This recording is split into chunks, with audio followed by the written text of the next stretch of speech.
로마서 5장 12절로 21절까지 말씀 보겠습니다. 그러므로 한 사람으로 말미암아 죄가 세상에 들어오고 죄로 말미암아 사망이 들어왔나니 이와 같이 모든 사람이 죄를 지었으므로 사망이 모든 사람에게 임하였느니라. 율법이 올 때까지 죄가 세상에 있었으나 율법이 없을 때에는 죄를 죄로 인정하지 아니하였느니라. 그럼에도 불구하고 아담으로부터 모세까지 아담의 범법과 같은 종류의 죄를 짓지 않은 자들 위에도 사망이 군림하였는데 아담은 오셔야 할 분의 모형이니라. 그러나 거저주시는 이 선물은 또한 그 범죄와 같지 아니하니 이는 한 사람이 범죄를 통해 많은 사람이 죽었을진데 하나님의 은혜와 또 한 사람 예수 그리스도에 의한 은혜로 말미암은 선물은 더욱더 많은 사람에게 넘쳤기 때문이라. 또 이 선물은 죄 지은 한 사람으로 말미암아 이루어진 것 같지 아니하니 이는 한 사람으로 말미암은 심판은 정죄에 이르렀으나 많은 범죄로 인한 이 거저주시는 선물은 칭의에 이르기 때문이니라. 한 사람의 범죄로 말미암아 사망이 한 사람을 통하여 군림하였을진데 은혜와 의의 선물을 넘치게 받는 자들은 한 사람 예수 그리스도를 통하여 더욱더 생명 안에서 군림하리라. 그러므로 한 사람의 범죄로 말미암아 심판이 모든 사람에게 임하여 정죄에 이른 것 같이 한 사람의 의로 말미암아 이 거저주시는 선물이 모든 사람에게 임하여 생명의 칭의에 이르렀나니 한 사람의 불순종으로 말미암아 많은 사람이 죄인이 된 것 같이 한 사람의 순종으로 말미암아 많은 사람이 의로운 자가 되리라. 또한 율법이 들어온 것은 범죄가 넘치게 하려고 함이거니와 죄가 넘친 곳에 은혜가 더욱더 넘쳤나니 이것은 죄가 군림하여 사망에 이르게 한 것 같이 은혜도 이를 통해 군림하여 예수 그리스도 우리 주로 말미암아 영원한 생명에 이르게 하려 함이라. 아멘. 여기서 새로운 대목, 로마서 가운데에서 새로운 항목을 접하게 됩니다. 저는 이미 하나의 새로운 대목이 5장 1절부터 시작됨을 보여드렸습니다. 사도는 11절에서 5장의 첫 주제를 마무리 지었습니다. 이제 그러므로라는 말로 시작되는 새로운 주제를 다루게 됩니다. 이 그러므로라는 말은 전에 말한 것과의 연관을 시사합니다. 그럼에도 불구하고 여기서 아주 중요한 전환점이 있다는 것을 보여드리기를 원합니다. 이 말은 우리가 그러므로란 말을 고찰하는데 약간의 시간을 할애할 것을 뜻합니다. 이 일은 많은 생각을 요할 것이며 우리가 해석의 기술이라 부를 수 있는 것을 취급할 때는 너희 마음에 허리를 동이라고 하는 베드로의 권면의 말씀에 복종해야 할 것입니다. 그렇지 않으면 이 로마서의 새로운 대목의 진정한 부요함을 이해할 수 없을 것입니다. 이 대목은 12절에서 시작하여 마지막 절까지 계속됩니다. 앞에 있는 구절들은 세밀히 검토해 나감으로써 우리를 향하신 하나님의 사랑에 관한 영광스러운 진술들을 기쁨으로 즐겼으며 그 사랑을 여러 각도에서 숙고해 봄으로써 스스로 기쁨을 찾았습니다. 그런 류의 일은 순전한 기쁨입니다. 그러나 우리는 언제나 그렇게 있을 수만은 없습니다. 기쁨을 누린다는 것은 옳지만 그것만 쫓아 살 수는 없습니다. 살았다고는 하지만 뼈가 없이는 몸이 제 기능을 발휘할 수 없습니다. 그러므로 먼저 뼈대부터 출발해야 합니다. 골조가 없이는 건물을 세울 수 없습니다. 그 점은 절대적으로 중요한 것입니다. 위대하고 감동적인 원리에 이르기 위해서는 먼저 바른 주회가 필수적입니다. 그 작업은 고역을 요합니다. 그러나 그 일은 진소와 같이 언제나 보상을 받는 일입니다. 우리는 즉각적으로 여기 그러므로란 말을 사용한 정확한 의도가 어디에 있는가 하는 문제에 봉착하게 됩니다. 왜 사도는 새로운 주제를 다루는 이 시점에서 그 말을 사용해야 했는가? 이 문제는 평범한 성경 독자들 뿐 아니라 로마서 주석가들까지도 당황케 했던 것입니다. 그래서 많은 사람들이 서로 다른 견해들을 가지고 논란을 벌이게 되었던 겁니다. 어떤 이는 왜 그렇게 접속사에 신경을 써야 하는가라고 말하고 싶은 충동을 받을지도 모릅니다. 제가 장담하건대 접속사가 진정으로 중요하다는 것을 보여드릴 수 있습니다. 바울 서신을 진정으로 이해하기 위해서는 그의 심중에 숨어있는 일하는 방식과 그것을 왜 다른 데가 아니고 바로 거기서 말해야 했는지 그 이유를 반드시 이해해야만 하는 겁니다. 어떤 경우라 할지라도 그러므로와 같은 하나의 낱말을 지나치거나 생각 없이 넘겨버리는 것은 분명히 이해할 수 없는 잘못입니다. 사도 바울 같은 이가 그러므로라고 할 때는 그렇게 말하는 이유가 있는 것입니다. 만일 우리가 그 이유를 발견해내려고 질문을 던지지 않는다면 우리가 알고 있는 책의 저자에게 모독적인 처사가 됩니다. 저는 잠깐 동안 성경을 읽는 방법에 대해 간단한 충고를 드렸으면 합니다. 여러분이 성경 읽기와 성경 연구를 즐기기를 원한다면 언제나 여러 가지의 질문들을 던져보십시오. 다시 말하면 바울이 그러므로란 말을 어느 시점에서 했는가? 왜 그러므로라고 말했는가? 여기에서 그렇게 하는 목적은 무엇인가? 그런 다음에 대답을 찾아내려고 노력합시다. 어떤 이들은 5장 12절부터 마지막 절에서 바울은 이미 말해왔던 것에 일종의 부록을 덧붙이고 있는 것에 불과하다고 말합니다. 그들은 바울이 3장 21절에 그러나 이제는이라는 말을 필두로 이신칭의의 교리를 상세히 진술하기 시작하여 4장 마지막에서 그것을 끝냈다고 주장합니다. 그래서 5장 1절로 11절에서는 그 교리로부터 몇 개의 추론들을 끌어냈었고 이제는 그 모든 것의 일종의 결말 속에 요약하고 있다는 것입니다.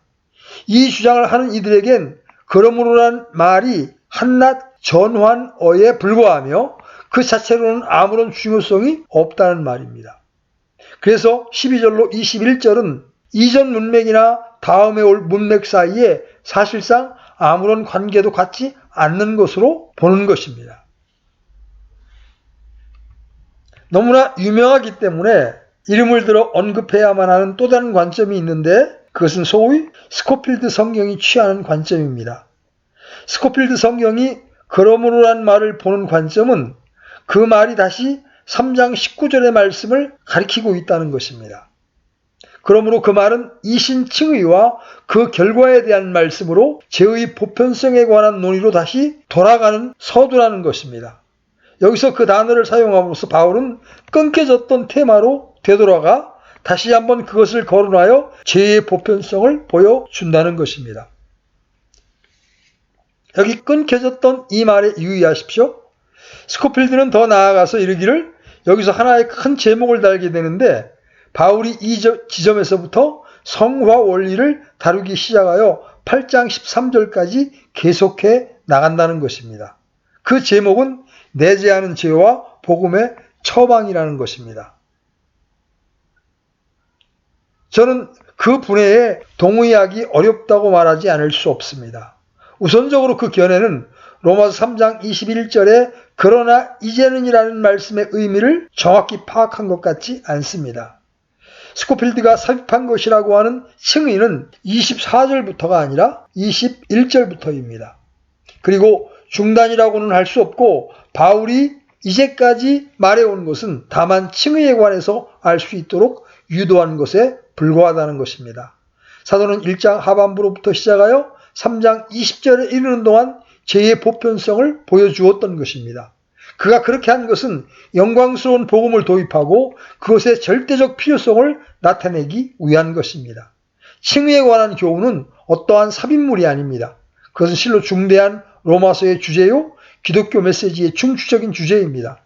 사도가 여기서 하나의 다른 주제로 논조를 중단한다고 하는 견해는 제가 볼 때 3장, 4장 전체와 5장의 상반부에 대해 상당히 공정치 못한 처사이며 우리가 지금 살펴보고 있는 절속의 요점을 완전히 놓쳐버리고 마는 것입니다.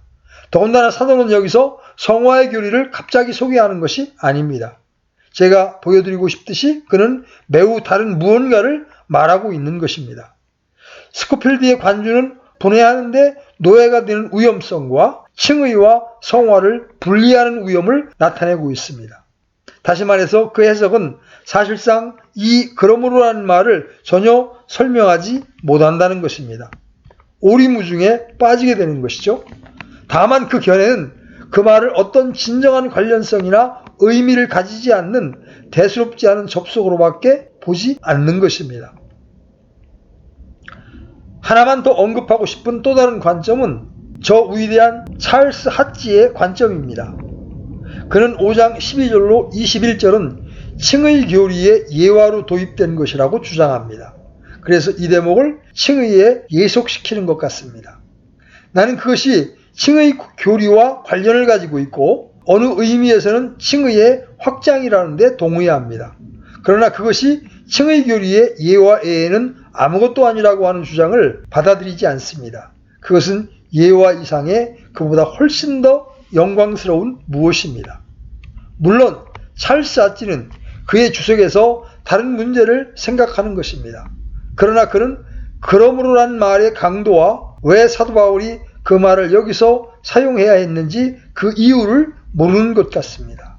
우리는 그 대목을 칭의에 포함시키지 않아야 하는데 그 이유는 그 대목이 그 교리를 훨씬 초월하기 때문입니다.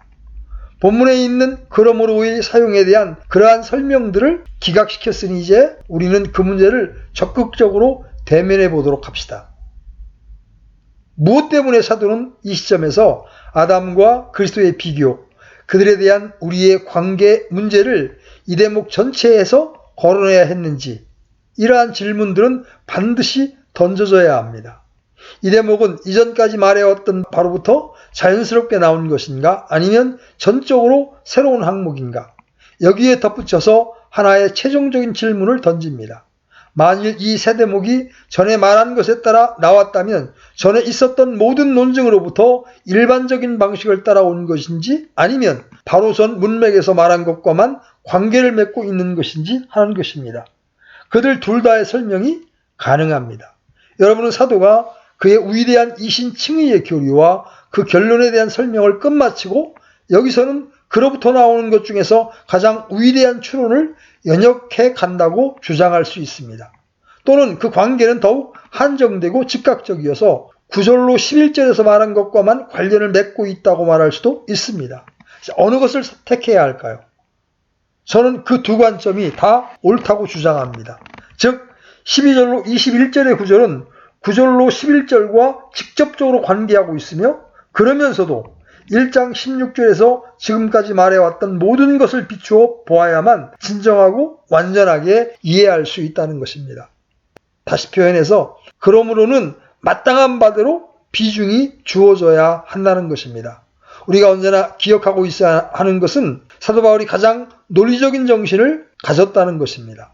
그는 일반적으로 한 걸음 한 걸음 한 단계 한 단계를 밟아 나간다는 것입니다. 그의 시선들에는 하나의 골격, 하나의 뚜렷한 구조가 있기 마련입니다. 그는 우리들 중에 어떤 이들이 빠지기 쉬운 방식대로 쓰지 않았습니다.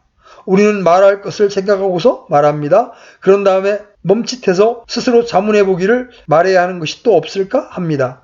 있다면 그것을 다시 집어넣습니다. 사도의 방법에는 떼어버릴 것이 없습니다. 명료하고 논리적으로 생각하고 자기가 무엇을 쓸 것인지를 언제나 계획합니다. 그리고 언제나 하나의 경우를 설정하고 나서 그것을 한 걸음 한 단계씩 진전시키고 발전시켜 나가는 것입니다. 우리가 바로 이 본문에서 보겠지만 그를 끌어당기는 것 때문에 자주 곁길로 빗나가는 것 같이 보입니다만 그는 언제나 제자리로 돌아와서 그의 논증을 확고하게 계속해 나가는 것입니다.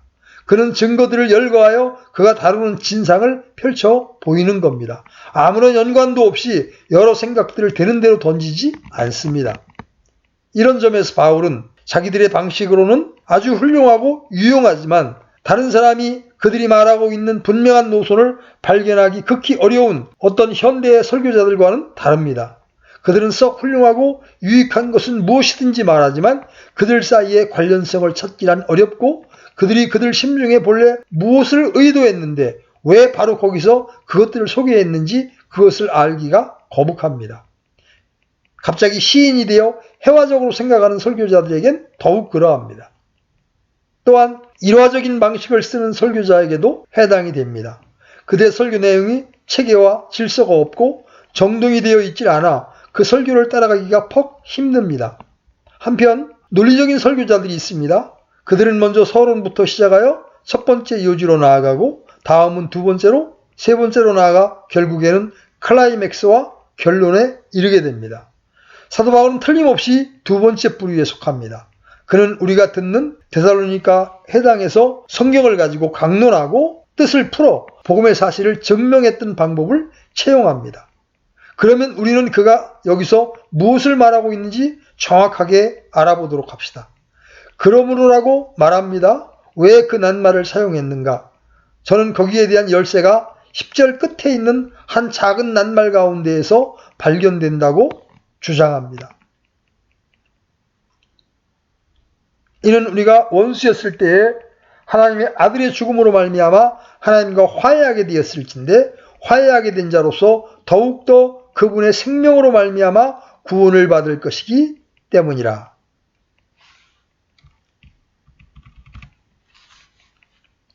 여기 마지막 그분의 생명으로 말미암아라는 표현이 영어로는 by입니다. 그런데 헬라어에 이 by로 번역된 n이라는 단어는 어디 안에라는 in이라는 개념을 가장 일반적으로 포함하고 있습니다. 그래서 우리는 그분의 생명 안에서 구원을 받을 것이기 때문이라고 읽을 수가 있습니다. 우리는 그분의 생명 안에서 구원을 받고 있는 것입니다. 그러나 여기서 그러므로라는 말을 사용하는 의도는 무엇인가? 사도는 10절에서 9절에서 이미 실마리를 보인 것을 주장하고 있습니다.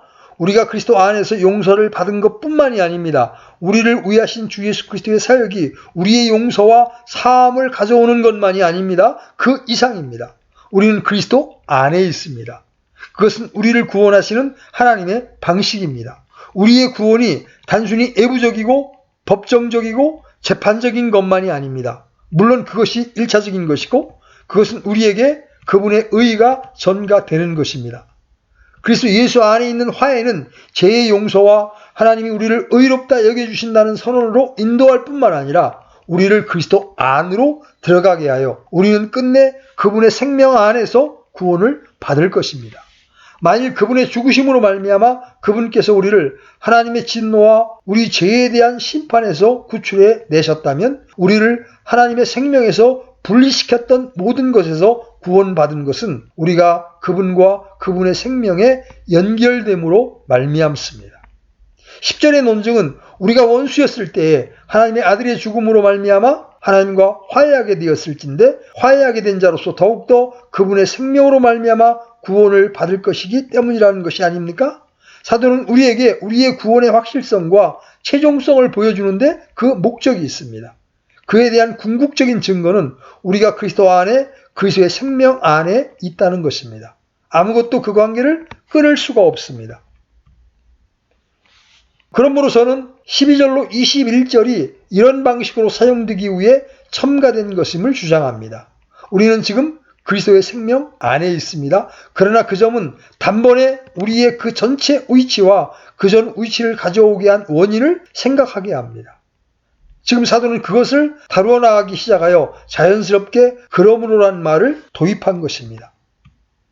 그는 우리가 구원받기 전에 아담 관계와 동일한 관계를 지금 주 예수 그리스도와 가지고 있다는 것을 보여주려고 하는 것입니다. 그래서 그러므로란 말로 표현된 관계성은 아주 분명하게 되었습니다. 우리가 그리스도 안에 있다는 표현을 하였기 때문에 이제는 우리의 구원이 용서의 문제만이 아니라 하나님 앞에서의 우리의 전체 지위와 입장의 근본적인 변화라는 것을 계속 강조해 나가는 것입니다. 우리는 지금 그리스도 안에 있습니다. 그러나 전에 아담 안에 있었습니다. 바울은 우리 구원의 확실성과 최종성을 보여주기 위해서 10절에서 주 예수 그리스도와 우리와의 관계를 강조했던 것입니다. 그리고 그는 아직도 그 문제에 관심이 있습니다. 구원의 확실성은 궁극적으로 우리의 그리스도 안에 있음에 달려 있습니다. 그래서 이것을 아주 명백하게 하기 위해서 그것을 상세하게 다루고 어떻게 신자와 모든 인류가 전에는 아담 안에 있고 지금은 이 신칭의의 결과로 신자들이 그리스도 안에 있는지를 보여주고 있는 것입니다. 그렇게 함으로써 바울은 한꺼번에 구원의 필요성과 그리스도 예수 안에 있는 구원의 방법의 영광과 완벽성을 나타내 줍니다. 실로 12절로 21절은 9절로 10절에 더욱의 속편이며 특별히 10절 끝에 있는 그분의 생명 안에서라는 표현의 해석입니다. 그러나 동시에 그 대목은 1장 18절로부터 3장 20절까지의 유대인과 이방인에 관해 말한 모든 것에 대한 하나의 해설을 제공하는 겁니다. 이 세 대목은 지역적인 관계뿐만 아니라 보편적인 관계도 함께 지니고 있습니다. 그것은 우리 모두가 어째서 구속받을 필요가 있는지, 어떻게 해서 이 신칭의만이 그리스도 예수로 말미암는 구원의 방편인가를 말해줄 뿐만 아니라 어떻게 이 신칭의가 그리스도 예수 안에서 새 생명을 가능하게 하는지를 보여줍니다. 저는 여러 방면에서 12절로 21절에 이르는 대목이 로마서의 심장부라고 담대하게 주장하고 역설합니다. 첫째로 이 대목은 앞에 진술된 모든 것의 요약입니다.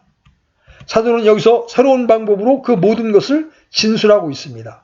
그러나 그뿐만 아니라 8장 끝까지 계속되는 진술의 시작이요 서론입니다. 이 대목은 로마서 전체에서 가장 중차대한 부분입니다. 이것을 바르게 인식하지 못하는 것이 해석에 있어서 여러 가지 허튼 소리를 하게 되는 주요 원인이 됩니다. 그것은 앞에서 말한 모든 것의 요약입니다. 그 대목은 우리들로 하여금 1장 16절로 18절로 곧장 돌아가 보게 하는 것입니다. 거기서 사도는 무엇이 로마서의 테마가 될 것인가를 천명했던 것입니다. 그 전에 바울은 자기가 얼마나 로마 신자를 보고 싶어 하는지를 말했습니다. 그가 그렇게 그들을 만나보고 싶어 하는 것은 알려줄 말이 상당히 많기 때문입니다. 그는 로마 신자들 중 대다수를 만난 적이 없었던 겁니다. 그래서 그들에게 편지를 보내고 있죠. 그들을 찾아가 만나기를 소원하고 있지만 그럴 수 있기 전에 자기에게 맡겨진 복음을 로마 신자들이 더 잘 알았으면 하고 바라는 것입니다. 그래서 그는 내가 그리스도의 복음을 부끄러워하지 아니하노니 이는 그 복음이 믿는 모든 자를 구원에 이르게 하는 하나님의 권능이기 때문이라. 먼저는 유대인에게요 또한 그리스인에게로다. 복음에는 하나님의 의가 믿음에서 믿음까지 계시되어 있나니 이것은 기록된 바 의인은 믿음으로 살리라 함과 같으니라. 하나님의 진노가 불의 안에서 진리를 붙잡아두는 사람들의 모든 경건치 아니한 것과 불의를 대적하여 하늘로부터 계시되었나니라고 썼던 것입니다. 바로 이 대목이 그가 상세히 다루어 나갈 원초적인 진술입니다.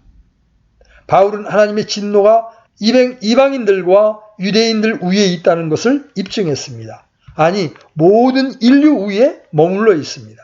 그러나 그는 하나님께서 우리들을 그 진노에서 벗어나게 하고 하나님의 의를 값없는 선물로 주는 어떤 일을 그리스도 예수 안에서 이루셨다고 하는 이 새로운 메시지를 가지고 있다는 것에 하나님께 감사하고 있습니다. 우리는 믿음으로 말미암아 의롭다함을 얻을 수 있으며 하나님께 대하여 화해할 수 있게 된 것입니다. 그 점을 펼쳐 보인 지금 바울은 실제로 이렇게 말하고 있는 것입니다. 나는 하나님의 모든 세상이 하나님의 진노 아래 있다는 것을 보여주었다. 그러면 어떻게 해서 온 세상이 하나님의 진노 아래 있게 된 것입니까? 무슨 일이 인류에게 있었길래 그런 무서운 지경에 빠져 있어야 합니까? 왜 인류를 우리가 알아본 바와 같은 식으로 하나님의 진노 아래서 고통을 당하고 있어야만 합니까? 그의 대답은 그 모든 것이 아담이 한 일 때문이라는 것입니다. 이 대목에서 바로 그 점을 말해줍니다. 인간의 타락과 인간이 하나님의 진노 아래 있음과 우리를 구원하고 하나님께 화해시키기 위해 오신 예수 그리스도에 대한 위대한 주제 가운데에서 한 걸음 더 나아가고 있는 것입니다.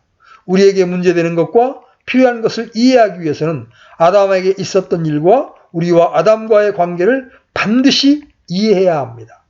아담 안에서 우리는 모두 타락했으나 그리스도 안에서는 믿는 모든 자에게 구속이 있습니다. 바로 이 문제가 이 대목의 주제이기 때문에 그러므로란 말로 그 주제를 도입하는 것은 아주 당연한 일입니다. 그 주제는 주요 개념입니다. 그러나 종속적인 개념도 있습니다. 바울의 편지를 받을 수신자들은 지금도 그렇듯이 그리스도의 의가 우리에게 전가된다는 교리를 믿기가 상당히 어렵다는 것을 알았습니다. 그때 그들이 그랬던 것처럼 지금도 사람들은 믿음으로만 의롭다함을 얻는다는 교리에 걸려 넘어집니다. 우리는 흔히 선한 생활을 함으로 말미암아 우리 스스로를 구원해야 하며 우리 자신을 기독교인으로 만들 수 있다는 생각에 기울어지기가 쉽습니다. 예수 그리스도의 의로 말미암는 값없는 구원을 선물로 받아들이기가 언제나 어렵습니다. 사도는 여기 새로운 대목에서 그 점을 다루고 있는 것입니다. 그는 이 전가의 개념에는 하등에 새로울 게 없다는 것을 지적합니다. 왜냐하면 전 인류의 내력은 우리와 아담의 관계의 차원과 우리에게 아담의 죄가 전가된다고 하는 면에서만 이해될 수 있기 때문입니다. 다시 말해서 하나님은 언제나 인류를 하나의 머리와 대표를 통해서 다루셨다는 것입니다. 인류의 전체 내력은 아담 때문에 일어난 일의 차원에서 요약될 수 있습니다. 현재의 세계 상태를 생각해 보십시오.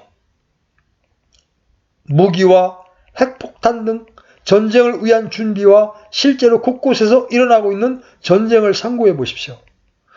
일이 일어날는지, 제3차 대전이 있을 것인가, 다음으로 비극과 불행, 도덕적 파괴, 절도, 강도, 살인, 이혼, 분쟁 등 이 모든 일들을 생각해 보십시오. 어째서 그와 같은 일이 있는 것입니까? 그리고 어째서 늘 그와 같았습니까? 역사를 통해 우리는 항상 일이 이렇게 진행되어 왔음을 알 수 있습니다. 오늘의 세상은 언제나 그랬던 바와 조금도 다름이 없습니다. 그러나 왜 그러해야만 됩니까? 여기서 사도는 그 질문에 대해 답변을 하고 있습니다. 그가 말하기를 그 모든 것은 아담으로부터 나온 열매이며 그 모든 것은 아담이 행한 일에 연결되어 있으며 우리 역시 아담과 관련되어 있다는 것입니다. 그것만으로는 인류의 내력을 반밖에 이야기하지 못한 것입니다. 그리스도의 사람들에 대한 이야기가 있습니다. 지금 그런 사람들이 살고 있고 전에도 그런 사람들이 있었으며 그런데 그들은 분명히 다릅니다. 그들에게 무엇인가가 있었고 그들은 커다란 체험을 했었고 하나님을 그들의 아버지라고 부르짖습니다. 그리고 죄의 폭군에게서 구출받고 있습니다. 그들에게 무슨 일이 있었습니까? 그것은 모두 그리스도께서 행하신 일 때문이며 그들과 그리스도와의 관계에 연유하는 것입니다. 이것이 인류의 과거, 현재, 미래의 전체 내력입니다. 모든 것이 아담과 인류와의 관계와 그리스도와의 관계에 달려 있습니다. 여기서 사도는 그 점을 하나의 위대하고 중대한 문단 속에서 진술하고 있는 것입니다. 그는 자기가 말해온 모든 것을 축약시킵니다.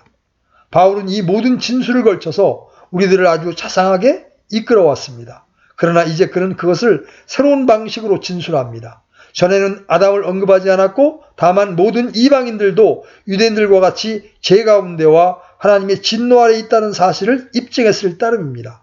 그러나 어떻게 해서 우리가 이런 비참한 상황에 빠져들게 되었는지 말하지 않았습니다. 이제 그는 그것을 해명합니다.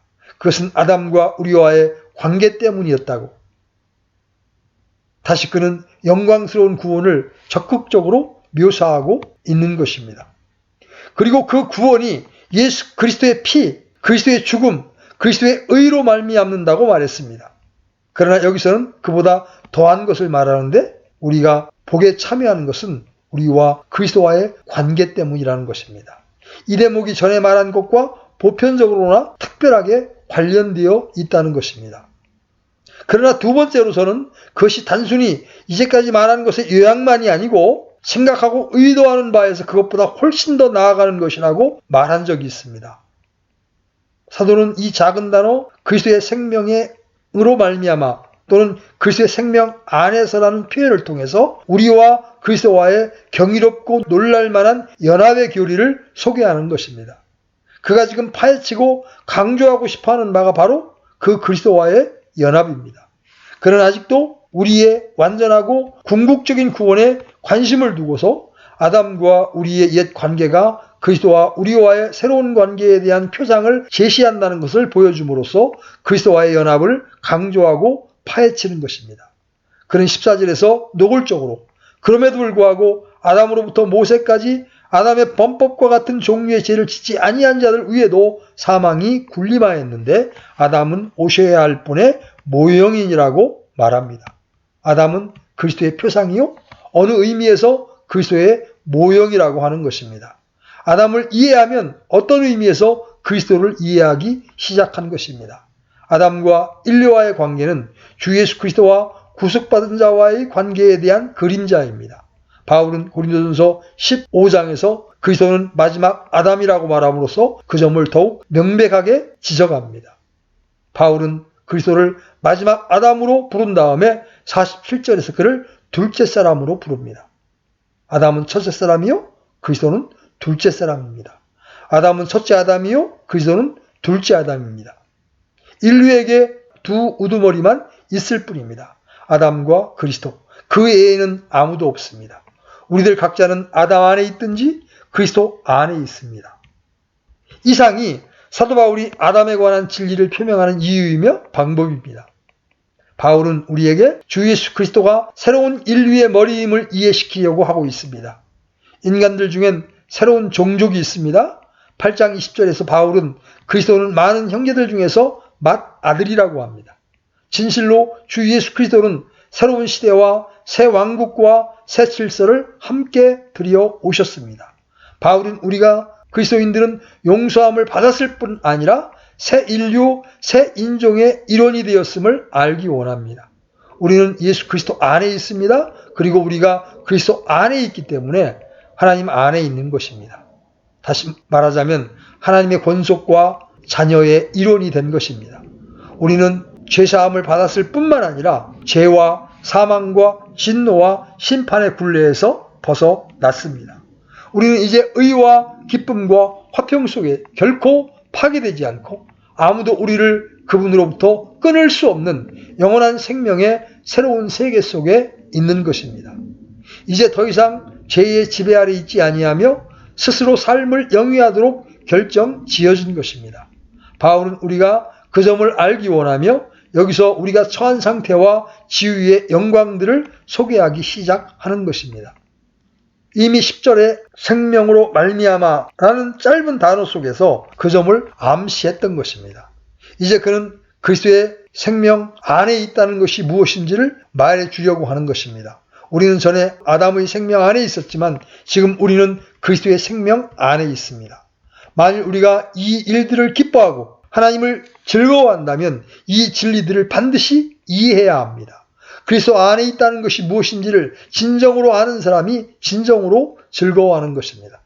단지 용서받았을 뿐만 아니라 새로운 영역에 속해 있으며 새 인종의 일원이며 하나님의 유업을 받을 자들이며 그리스도와 함께 기업을 받을 자입니다. 저는 다시 우리가 살펴보려고 하는 대목은 의심할 여지 없이 어떤 의미에서 로마서 전체 중에서 가장 중요한 대목임을 역설합니다. 이 대목은 전체 논증을 이해하는 열쇠입니다. 만일 우리가 이 부분을 이해하지 못하면 그것은 우리가 이미 연구해왔던 것을 명확하게 이해하지 못했다는 것을 의미하는 것입니다. 그리고 그것은 틀림없이 지금부터 숙고해 나갈 문제를 이해하지 못할 것을 뜻하는 것입니다. 그러면 이 중차대한 대목에서 다루어지는 주제는 무엇입니까? 첫째는 원죄의 교리입니다. 이 대목이야말로 성경 가운데에서 죄의 교리에 대한 전형적인 구절이라는 것을 전에 아셨었습니까? 이 대목은 죄의 교리의 중추요, 중심이요, 표준구입니다. 보통 교회들에서 원죄의 교리라고 불리우는 것이죠. 이는 원죄 교리에 관해 성경 전체에서 가장 중요한 대목입니다. 그 얼마나 놀라운 대목입니까? 둘째로 그것은 창세기 1장부터 3장의 역사성과 관련해서 가장 중요한 대목입니다.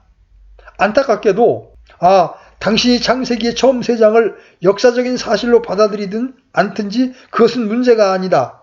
그것은 우리의 구원에 아무런 차이를 가져오지 않는다라고 말하는 기독교인들이 많습니다. 성경의 권위에 대한 문제는 고사하고라도 그것은 구원의 원리면에서 볼 때도 전혀 그릇된 것입니다. 이 대목은 우리가 창세기의 기록을 문자 그대로 사실과 역사로 받아들인다는 전제하에 나온 것입니다. 여러분이 그 역사를 믿고 아담 안에서 일어난 일과 우리와 아담과의 관계를 이해하기까지는 구원받을 필요를 진정으로 이해하지 못하는 것입니다.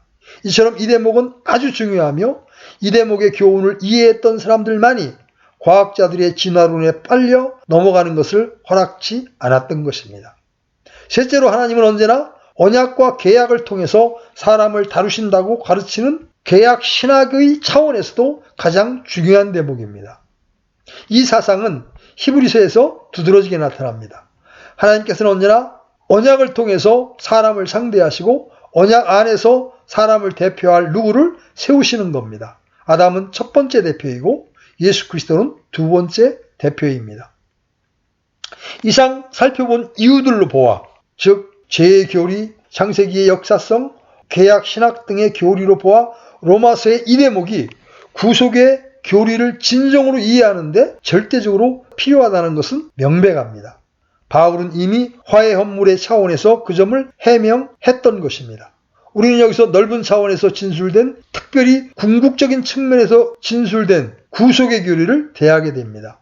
이 문단은 바울의 모든 서신들 중에서 가장 광범한 영역을 다루고 있습니다.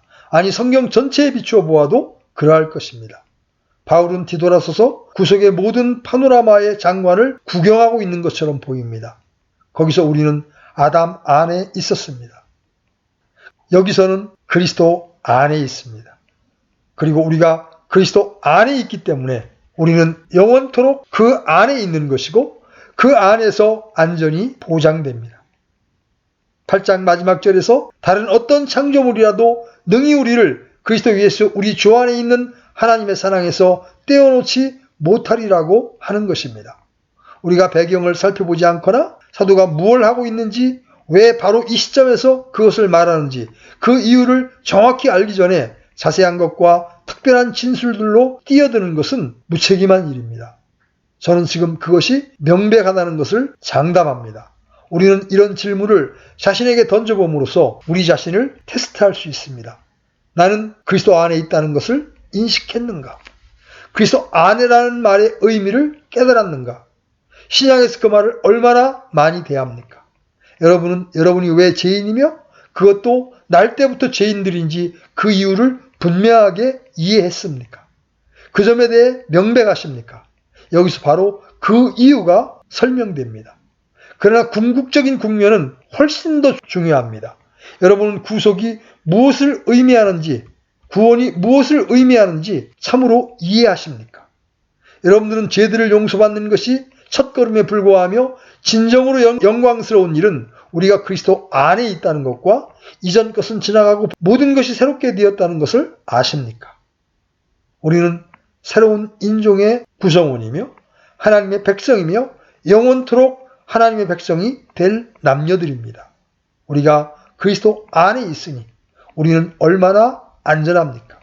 그리스도인은 오늘은 구속되고 구원되며 내일에는 그로부터 떨어져 버림을 받는 존재가 아닙니다. 구원에는 안에 있다가 밖에 있다 하는 것이란 없습니다. 아담 안에 있거나 아니면 그리스도 안에 있습니다. 만일 여러분들이 그리스도 안에 있으면 영원한 보장을 받고 영원히 그분 안에 있게 되는 것입니다. 우리를 복음을 통하여 그리스도의 생명 안으로 불러주신 하나님 아버지 앞에 감사와 찬미를 드립니다. 아멘.